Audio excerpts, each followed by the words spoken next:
సాక్షి education. నేను Saranya. Joint entrance exam main 2026 ఈ పరీక్షకు సంబంధించిన దరఖాస్తులు ప్రారంభం కాగా రేపటితో ముగియనున్నాయి. అయితే ఇందుకు సంబంధించి కీలక ప్రకటన చేసింది ఎన్టీఏ, నేషనల్ టెస్టింగ్ ఏజెన్సీ. అయితే రేపటితో ముగియనున్న ఈ దరఖాస్తుల ప్రక్రియకు కరెక్షన్ విండోనైతే ఓపెన్ చేస్తున్నారు.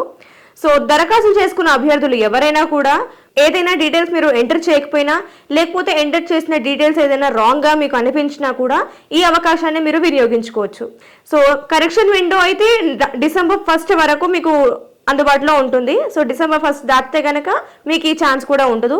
సో ఈ 4 to 5 డేస్ ఈ టైం గ్యాప్లోనే మీరు ఇప్పటి వరకు చేసుకున్న అభ్యర్థులు అయితే ఎవరైతే ఉన్నారో మీరందరూ కూడా ఈ 4 to 5 డేస్ గ్యాప్ని యూజ్ చేసుకొని మీ అప్లికేషన్స్ని క్లియర్ చేసుకోండి. ఇక ఈ ఫామ్లో మీరు ఏ డీటెయిల్స్ని అయితే ఎడిట్ చేసుకోవచ్చు, ఏ డీటెయిల్స్ని ఎడిట్ చేయరాదు అనే వివరాలని ఒకసారి డీటెయిల్గా చూసుకుందాము.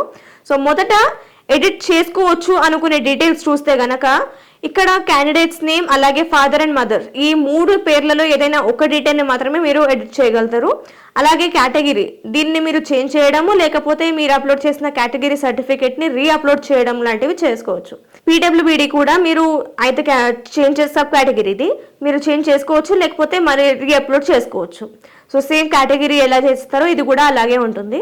ఆ తర్వాత ఎగ్జామ్ సిటీ ప్రిఫరెన్స్, అలాగే మీడియం లాంగ్వేజ్, అలాగే అకాడమిక్ డీటెయిల్స్ అంటే మీ ఎడ్యుకేషన్ 10th and 12th ఈ డీటెయిల్స్ ఏదైతే ఉన్నాయో అది ఫిల్ చేయడం, లేకపోతే సర్టిఫికేట్స్ అప్లోడ్ చేయడం లాంటివి ఎడిట్ చేసుకునే అవకాశం ఉంటుంది. అలాగే కోర్స్ లేదా పేపర్ సెలెక్షన్, మీరు ఎంచుకున్న కోర్స్ అలాగే పేపర్ సెలెక్షన్ని కూడా మీరు ఎడిట్ చేసుకునే అవకాశం ఉంటుంది. అలాగే స్టేట్ కోడ్ ఆఫ్ ఎలిజిబిలిటీ కూడా మీరు చేంజ్ చేసుకోవచ్చు.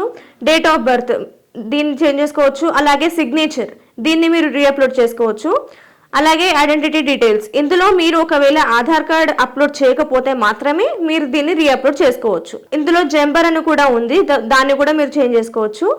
అలాగే ఇది ఎడిటబుల్ డీటెయిల్స్ అన్నమాట. మీరు ఏవైతే కరెక్షన్ చేసుకోవాలనుకుంటున్నారో ఇందులో ఉంటే కనుక, ఈ డీటెయిల్స్లో ఉంటే కనుక మీరు కరెక్షన్ చేసుకోవచ్చు. ఇందులో ఫెసిలిటీ ఉంది. అలాగే నాన్ ఎడిటబుల్ డీటెయిల్స్ చూసుకుంటే ఇందులో మీరు ఏవి ఎడిట్ చేసుకోలేరు అన్న డీటెయిల్స్, రిజిస్టర్డ్ మొబైల్ నంబర్, అలాగే ఈమెయిల్ ఐడి, మీరు స్టార్టింగ్లో ఏ నెంబర్తోని ఏ ఈమెయిల్ ఐడితోనే రిజిస్టర్ అయ్యారో ఈ రెండు డీటెయిల్స్ని మీరు ఎడిట్ చేయలేరు. అలాగే పర్మనెంట్ అండ్ కరెంట్ అడ్రస్, ఈ రెండింటిని కూడా చేంజ్ చేయలేరు. అలాగే ఎమర్జెన్సీ కాంటాక్ట్ డీటెయిల్స్ని చేంజ్ చేయలేరు. అలాగే ఫోటో, ఇది అప్లోడ్ కంప్లీట్ అయ్యే టైంకి మీరు చేంజ్ చేయలేరు. సో ఇది editable and non editable details అనమాట. మీరు ఫామ్లో ఏవైతే కరెక్షన్ చేసుకోవచ్చు, ఏ డీటెయిల్స్ కరెక్షన్ చేసుకోకూడదు అనే డీటెయిల్స్ ఇవి.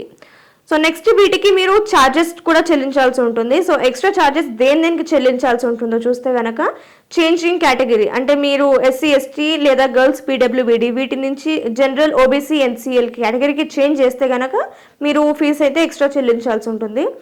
అలాగే ఏదైనా అడిషనల్ పేపర్స్ పెడితే కనుక మీరు లైక్ ఫస్ట్ పేపర్ నుంచి సెకండ్ పేపర్స్కి ఏమైనా చేంజెస్ చేస్తే దీనికి కూడా మీకు ఛార్జెస్ అనేది వర్తిస్తుంది. అలాగే ఎగ్జామ్ సిటీని చేంజ్ చేసేదానికి కూడా మీకు ఛార్జెస్ అయితే వర్తిస్తుంది. అలాగే మీరు ఒకవేళ ఎడిట్ చేసుకోవాలనుకుంటే కనుక దాని ప్రాసెస్ ఒకసారి స్టెప్ బై స్టెప్ చూసుకుంటే ఆఫీషియల్ వెబ్సైట్ నుంచే మీరు ఈ ఎడిటింగ్ అనేది చేసుకోవాల్సి ఉంటుంది. JEE-main.nta.nic.in ఇది ఆఫీషియల్ వెబ్సైట్. సో దీని నుంచి మీరు JEE main correction in application form 2026 ఈ లింక్ని క్లిక్ చేస్తే ఇక్కడ ఇన్స్ట్రక్షన్స్ కనిపిస్తాయి. వాటిని చదివిన తర్వాత మీరు ప్రొసీడ్ని క్లిక్ చేసిన తర్వాత మీ అప్లికేషన్ ఫామ్ అయితే కనిపిస్తుంది. అందులో మీరు డీటెయిల్స్ అన్ని చెక్ చేసుకొని ఇందాక మనం తెలుసుకున్న విధంగా ఏవైతే ఎడిట్ చేసుకోవచ్చో వాటి పరంగా మీరు ఎడిట్ చేసుకొని, ఏవి ఎడిట్ చేయరాదో వాటిని మీరేం చేయలేరు.